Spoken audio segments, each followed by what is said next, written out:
দিকে দেখো আমার কি অবস্থা। যাও স্কুলে, আমি যদি স্কুল না ফাঁকি দিত আমার কি অবস্থা হতো। আমাকে আইসক্রিম দিয়ে পিন বানাতে হতো। যাও যাও স্কুলে যাও। ভাই শোনো, কি হয়েছে? তুমি কোন দিকে যাবে? আমি তো দোকানটাতে যাব। স্কুলের দিকে যাবে না? টিফিন পিরিয়ডে শুধু আইসক্রিম খাবো। ওই সময়টা আমার দোকান ওই সময় বাইরে যার টাইম হয়ে যায় আমি এখন যাই। তুমি স্কুলে দিকে যাও। আইসক্রিম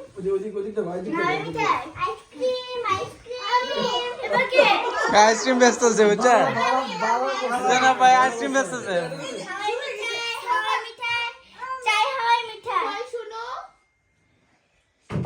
শুধু শুধু ডাকছো কেন? এভাবে ডাকলে তো আমার হাওয়াই মিঠাই শূন্যে মিলে যাবে। তোমার হাওয়াই মিঠাই কি মেঘের মতো যে মেঘ জমছে শূন্যে মিলিয়ে যাচ্ছে? হ্যাঁ, মেঘের চেয়ে হালকা, তাই তো মিলিয়ে যায়। হাওয়াই মিঠাই হাওয়াই মিঠাই। বুঝছো না ভাই স্কুল ফাঁকি দিয়া স্কুল ফাঁকি দিয়া এরা হাওয়াই মিঠাই আইসক্রিম এতে ব্যস্ত আছে এই যে কইতেছে। এখন আমি কি করব? স্কুলে গেলে স্যারের হাতে বকুনি খেতে হবে। বাড়ি গেলে এটা ময়লা তো স্কুল ফাঁকি দেওয়ার মতলব। এখন আমি কি করব? আমি তো স্যারের হাতে বকুনি খেতে পারবো না। কি হলো মোমোকে? কি হলো রুষা? মোমোকে যে দেখতে পাচ্ছি না। মোমো কোথায়?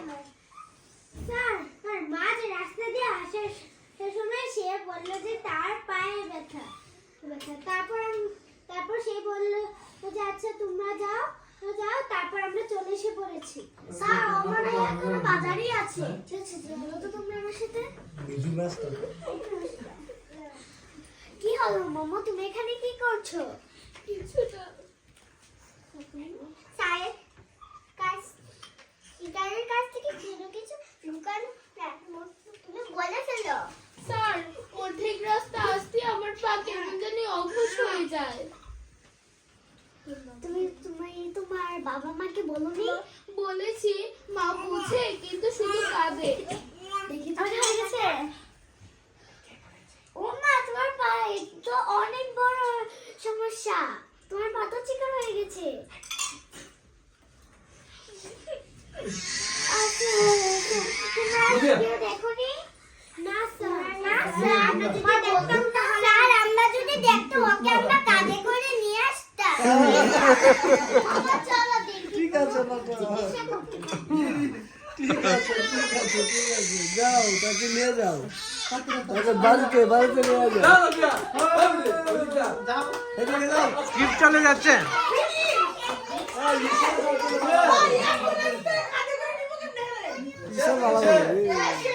সবাই তালি সবার জন্য